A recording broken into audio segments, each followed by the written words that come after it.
Par une nuit glaciale, des policiers racistes contraignent une femme noire à faire des pompes, mais le lendemain, elle les défie. La neige tombait paisiblement sur les rues désertes de Minneapolis, couvrant le sol d'une légère pellicule blanche qui semblait amplifier le froid mordant de la nuit.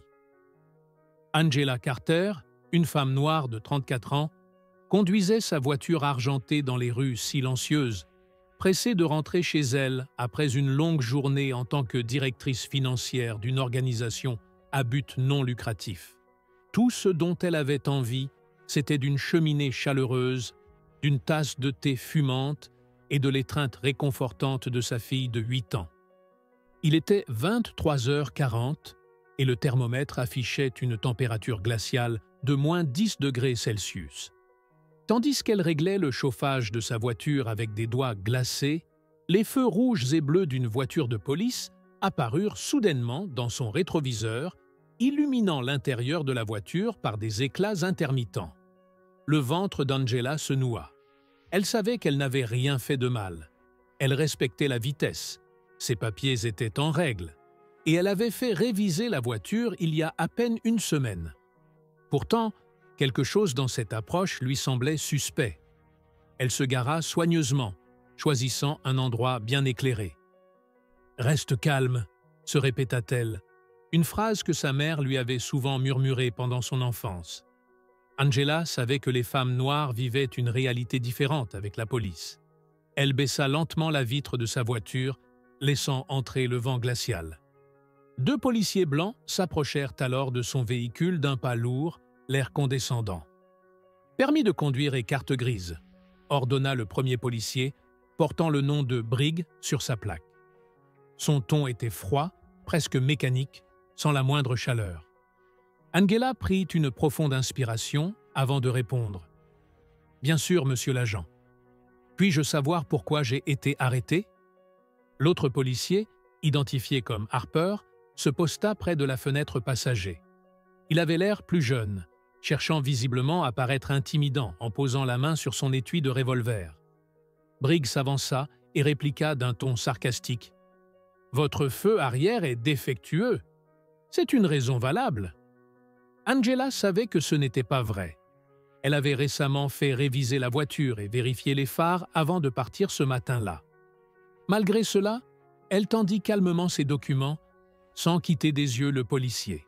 « Sortez de la voiture, immédiatement », ordonna soudainement Briggs, sans explication. Angela sentit une vague de froid lui envahir le corps. Il faisait un froid glacial. « Pourquoi dois-je sortir ?» demanda-t-elle fermement, bien que sa voix trahît un léger étonnement. « Tu remets en cause l'autorité de la police ?» lança Harper, s'avançant d'un pas menaçant vers la voiture.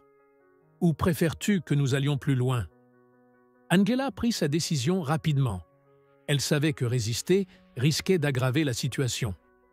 Elle posa ses mains sur le volant, ouvrit la portière et sortit, sentant immédiatement le froid pénétrer sous la semelle de ses bottes. Le vent glacial lui mordait la peau, tandis que des flocons de neige s'accumulaient dans ses cheveux tressés. « Maintenant, les mains sur la tête !» cria Briggs, comme s'il s'adressait à un criminel dangereux. Angela obéit, tentant de rester calme malgré l'humiliation grandissante. Autour d'elle, des lumières s'allumèrent dans les fenêtres des immeubles voisins, les curieux observant la scène. Ce spectacle resterait gravé dans sa mémoire à jamais. « Si tu te crois si brillante, prouve-le en faisant 30 pompes sur la neige !» se moqua Harper en riant et en sortant son téléphone portable pour filmer. Angela le fixa, incrédule. « Ce n'est pas la procédure, » dit-elle, sa voix tremblant de colère et de froid. « Ça l'est maintenant, » rétorqua Briggs en la poussant légèrement vers l'avant. « Ou tu préfères que l'on fouille ta voiture et que l'on trouve ce que tu préfères cacher ?» L'insulte était évidente. Angela savait que c'était un abus de pouvoir, et bien que son cœur battait la chamade, elle choisit de céder. « D'accord, » répondit-elle, la voix empreinte de dignité. Elle s'agenouilla sur le sol enneigé, sentant la glace brûler ses genoux à travers son pantalon léger. Ses mains touchaient le béton gelé, tandis que Harper se penchait pour tout filmer, riant comme si c'était un spectacle. « 1, 2, 3 » comptait-elle à voix haute, tandis que son souffle formait des nuages de vapeur dans l'air glacial. Chaque pompe semblait durer une éternité, mais Angela savait qu'elle ne se laisserait pas abattre. Elle mémorisait chaque détail. Les panneaux avec leurs inscriptions, les numéros des véhicules et surtout les visages de ceux qui l'avaient humiliée.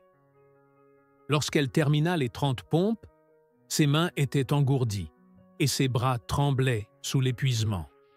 Briggs esquissa un sourire satisfait. « Peut-être qu'à présent, tu respecteras la loi », lança-t-il d'un ton condescendant, comme s'il venait de lui faire une grande faveur.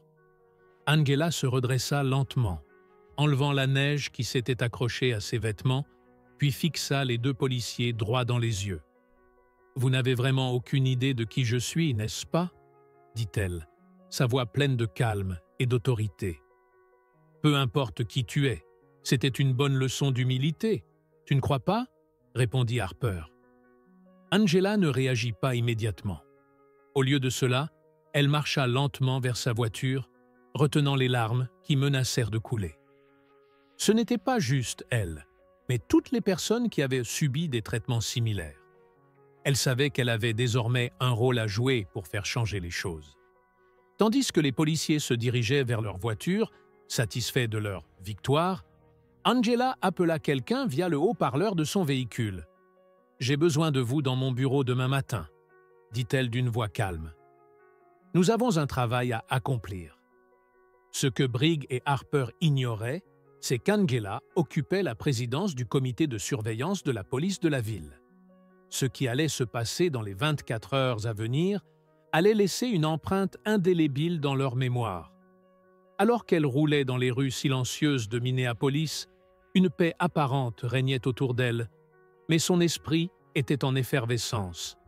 Le froid qui l'avait saisi quelques minutes auparavant semblait désormais insignifiant face à l'indignation qui bouillonnait dans sa poitrine. Elle prit une profonde inspiration, tentant de digérer ce qui venait de se produire. Chaque détail de l'incident avec les policiers était gravé dans son esprit. Leur ton méprisant, leur rire moqueur, le sol gelé qui lui collait encore à la peau. Mais Angela n'était pas du genre à se laisser intimider. Elle savait que cette humiliation serait le moteur d'un changement bien plus grand. Alors que les pneus de sa voiture glissaient légèrement sur la neige, le téléphone main libre sonna. C'était Carla, son assistante. Même à une heure aussi tardive, Angela savait qu'elle pouvait compter sur elle. « Angela, qu'est-ce qui s'est passé? Tu vas bien ?» demanda Carla, inquiète. « Je vais bien, Carla », répondit Angela, sa voix plus grave que d'habitude. « Mais demain, on a du travail. Je veux tous les rapports de Briggs et Harper sur le comportement des policiers sur mon bureau dès demain matin. Contacte également la Commission des droits de l'homme. On doit organiser une réunion extraordinaire pour discuter d'une réforme immédiate du département de police. »« D'accord, Angela. Mais peux-tu m'expliquer ce qui s'est passé ?» insista Carla. Angela hésita un instant, puis expliqua chaque détail, chaque geste des policiers. Chaque action devait être analysée, chaque mot documenté. Lorsque l'appel se termina, le silence à l'autre bout de la ligne témoignait du choc de Carla. « C'est incroyable », murmura Carla. Ils ne savaient pas à qui ils avaient affaire. « Peu importe qui je suis, Carla, cela ne devrait arriver à personne », répondit Angela d'une voix ferme. « Et c'est exactement pourquoi je ne vais pas laisser passer ça. » Elle raccrocha et se gara devant sa maison. La lumière du porche était allumée, comme toujours, un geste silencieux de sa fille, Alyssa, qui attendait son retour. Angela entra dans la maison et fut accueillie par un câlin réconfortant. « Maman, tu as pris beaucoup de temps. J'étais inquiète, » dit Alyssa, la serrant contre elle. Angela sourit, mais son esprit était ailleurs. « Je vais bien, mon amour. J'ai juste eu une longue journée. » Cependant, Alyssa remarqua un changement dans le comportement de sa mère. Un regard plus intense, une posture plus rigide. Quelque chose s'était passé, mais Angela ne voulait pas que sa fille s'inquiète. Elle avait besoin de toute sa clarté et de son énergie pour ce qui allait suivre. Après avoir mis Alyssa au lit, Angela s'assit dans son salon, entourée de papiers et de notes. Son indignation n'était pas seulement dirigée contre ce qu'elle avait subi, mais aussi pour toutes les personnes qui n'avaient pas eu la possibilité de se défendre, pour ceux qui avaient été réduits au silence par un système censé les protéger. Elle ouvrit son ordinateur portable et commença à rédiger un rapport détaillé sur l'incident. Chaque mot était choisi avec soin. Chaque phrase portait en elle la force de son expérience et la promesse de changement.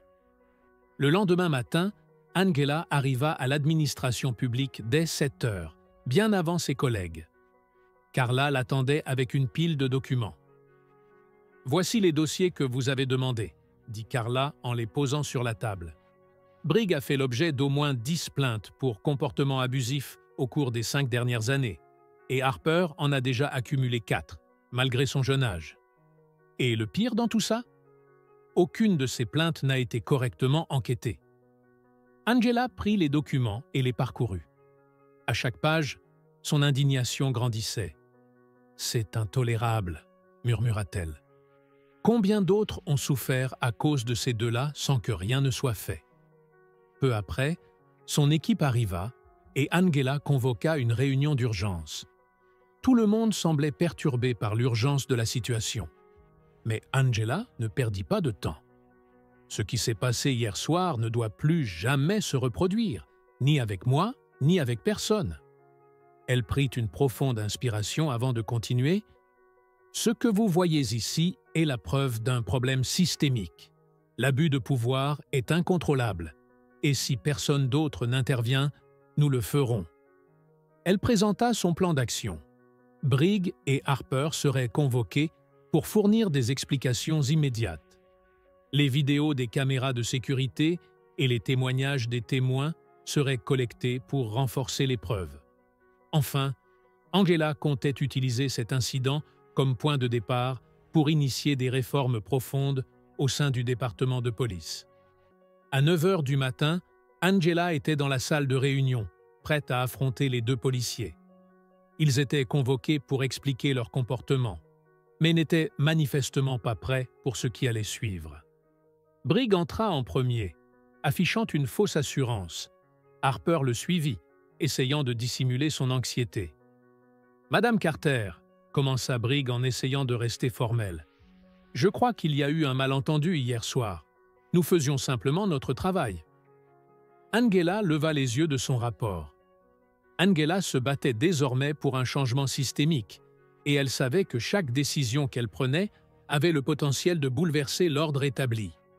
Mais au fond d'elle, elle était consciente que son combat ne se limiterait pas à la réforme de la police. C'était une question plus vaste, celle du respect des droits humains et de la dignité de chaque citoyen. Les médias continuaient de couvrir l'affaire et bientôt, des manifestations de soutien se multiplièrent à travers le pays. Le mouvement qu'Angela avait amorcé dépassait désormais les frontières de Minneapolis. Les citoyens, fatigués des abus de pouvoir et des injustices systémiques, se levaient pour exiger des comptes. Les jours passaient et Angela se retrouvait à jongler entre ses responsabilités professionnelles, ses engagements publics et sa vie familiale. Alyssa, sa fille, restait un pilier de soutien, même si elle percevait le changement profond qui se produisait en sa mère. Angela, quant à elle, savait qu'elle n'avait pas le luxe de ralentir. Chaque réunion, chaque proposition, chaque discours était une étape supplémentaire vers l'objectif de rendre le système plus juste.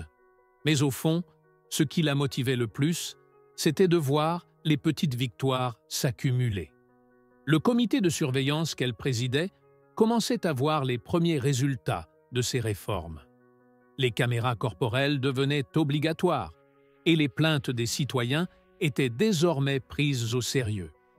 La transparence et la responsabilisation qui avaient longtemps manqué commençaient enfin à s'imposer comme des principes fondamentaux dans le fonctionnement de la police. Le chemin était encore long, Mais Angela savait qu'elle venait de poser les bases d'une transformation qui ne s'arrêterait pas à ce combat. Chaque obstacle qu'elle rencontrait devenait une motivation supplémentaire. Les paroles de soutien de ceux qui l'avaient suivie tout au long de ce parcours résonnaient dans son esprit. « Vous êtes notre voix ». Ces mots, simples mais puissants, lui donnaient la force de continuer, malgré les difficultés. Au final, ce n'était pas seulement sa victoire à elle, c'était celle de tous ceux qui, pendant trop longtemps, avaient été réduits au silence. Et même si le chemin était encore semé d'embûches, Angela avait l'assurance que ce mouvement n'était que le début d'une ère nouvelle. Angela avait toujours cru que le changement ne viendrait pas en un instant, mais à force de persévérance et de conviction. Ce discours devant la nouvelle promotion de policiers n'était pas seulement un symbole de son propre parcours, mais celui de toute une communauté qui, ensemble, avait fait face à l'injustice et avait décidé de l'affronter. La transformation ne se limitait pas à la police de Minneapolis, mais elle résonnait au-delà. Le pacte pour la justice et la transparence devenait un modèle pour d'autres villes, et Angela était invitée à partager son expérience dans des forums et conférences à travers le pays. Elle savait que les défis étaient loin d'être terminés. Les scepticismes subsistaient, et les opposants aux réformes tentaient toujours de remettre en question les changements qu'elle avait initiés. Mais la force du mouvement était désormais dans la rue, dans les cœurs des citoyens, dans les actions des policiers formés différemment. Chaque rencontre, chaque conversation avec des policiers, des membres de la communauté ou des responsables locaux était une occasion pour elle de souligner que la justice n'était pas une guerre, mais un processus de réconciliation. Elle se battait toujours pour que la police soit digne de la confiance du public et que les citoyens soient protégés contre les abus, pas seulement par la loi, mais par un engagement authentique à améliorer les relations entre eux. Angela savait que le véritable succès ne se mesurait pas seulement à travers la mise en place des réformes, mais par la culture de responsabilité et de confiance qu'elle avait su cultiver, une culture où chacun, policier ou citoyen, se sentait investi du devoir de contribuer à une société plus juste. Elle se souvenait encore de la première fois où elle avait quitté l'audience en pensant que tout cela n'était que le début. Aujourd'hui, face au sourire des nouvelles recrues, elle comprenait enfin la portée réelle de ce qu'elle avait accompli. Les premières pierres avaient été posées, et maintenant, elle voyait les murs du changement se construire, pas à pas. Ce n'était pas la fin, ce n'était qu'un commencement.